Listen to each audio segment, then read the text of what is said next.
I'm Libor Stepanek. I'm from Masaryk University in Brno, Czech Republic. And I'd like to tell you something about our organizational structure. So those of you who believe that we are going to talk about implants in brain, our metrics is slightly different. Basic thing. So first I'll just tell you something about our center. I'll give you the context of the Czech Republic. Okay, it's changed the design, that's a computer probably. So there might be surprises, but contexts and then the metrics, how that works and what are the advantages and possible challenges. So then our language center, we are in this year we're going to be in quite specific situation because there are three areas of change. The first is the change of directors. You might think that it is not a big thing, but in our case it is, because Hannah, who many of you know, has been there for 20 years almost. She's the founder, she's been with the 4 rectors, simply she's an institution. Okay? So she's got all the networks and she knows and she's respected and everything. And now, 1st of May, it is, well, this person getting there among the management or the headquarters of the university, and I still don't know how that will work, but definitely this is a huge change for the quality of, I don't know, decision making or negotiations and everything. The second thing is that there is the 30th of April, our EU projects that have been funded from structural funds finish, and our government hasn't been really able to start the new system yet, so we don't have any funding from that at all. At the moment, they give us something like 25–26% of our budget. So it is something that, imagine the 1st of May, I'm becoming the new director, the 1st of May, I'm telling the people, now we're going 25% down with your salaries. So, lovely beginning. There will be a huge change that simply I will have to look for other resources, to get the funding from somewhere else. And then we have this reorganization area where, again, the Rector's Office would like us to be a much more flexible institution. It means not only to give the regular courses that we give, but to offer more languages, to show the flexibility in the size of groups, in the length of courses, simply to be basically more tailored. So whoever asks for a type of course, that we simply tailor a type of course for them. So we will have to reorganize a little bit. And now we are getting to the metrics, because this all is somehow included. First, this is what it looks like, and I will explain it. Just the situation above is hierarchical. The rest of the university mostly is hierarchical. Is rector, vice rector, then it is the language center director. And then what we used to have was this traditional thing. The director has his group of deputies, deputy heads, and then below there were the heads of the teams at particular faculties, and then there were the teachers, basically.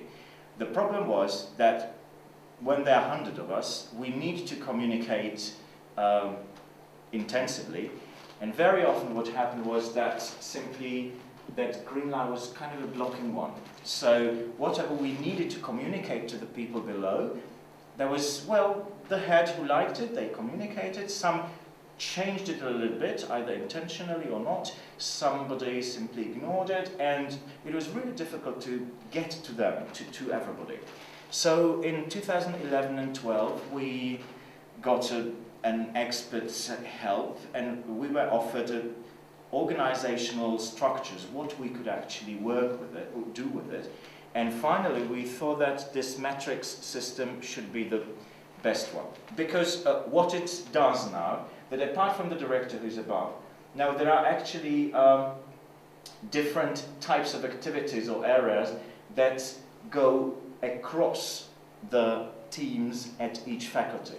So now if you are interested in research or projects or international cooperation, it is not really important which department you are at or which faculty you are at, because you get the information just sign into this special interest group, and you know that you can simply meet other people from different departments, and we are becoming more of a center.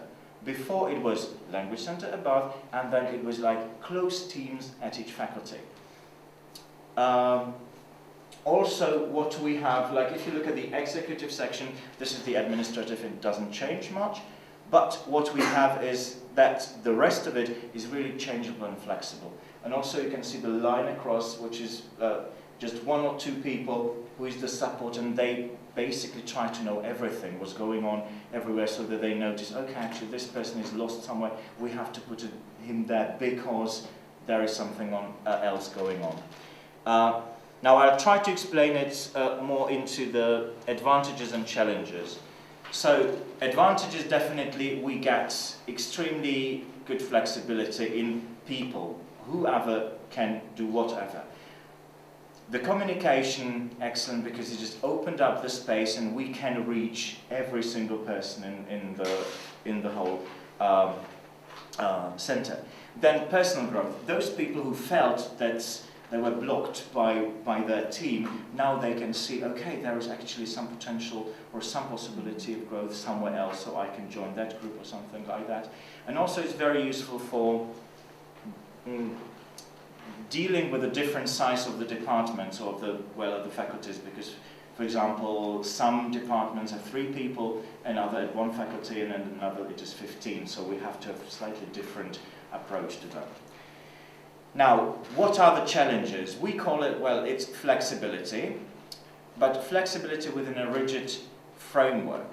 It means that we've produced that thing when I go back, that thing, and we just, oh, it's ideal, it's wonderful, and it's wonderful for the situation 2 years ago. Because now, for example, that project bit, okay, well, now we had a huge project department and everybody was in different types of project. Now, at least for a year, it disappears, this line. Because there will be 2 or 3 people in small, tiny projects. We don't need any real organization for that. Or ICT, I used to be, or at the moment still, I'm responsible for the ICT, but now there will be 2 lines that those 2 or 3 IT guys who we have, they don't need to have any specific leadership or anything, they know what they are doing. And then there is this line of ICT in education, simply support of teachers in their work, and it is going on to the teaching, studies and quality teaching, special interest group. So it's just moving in there, but I don't know how it's going to work within that rigid framework, so we'll see. The challenges, nowhere to hide space. We were warned by these experts who helped us that once we go into metrics, it really opens up all the doors and all the windows, and there is nowhere to hide. It means that you immediately see those excellent teachers you have, and those who are just, okay, surviving, not doing much, don't do.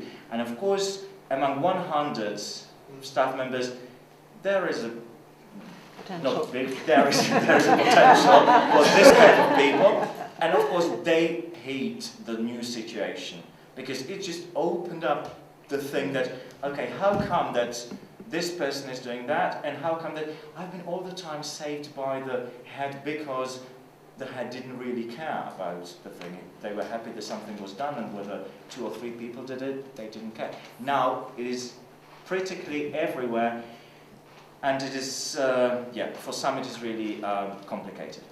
The next one is multi-positions. So for example, at the moment, I'm Vice Director for ICT, so I'm coordinating work on ICT. The head of the Faculty of Social Studies is coordinating my work as a teacher. So I am coordinating her work in ICT from the center, she's coordinating me in the teaching area, like when do I teach and things like that.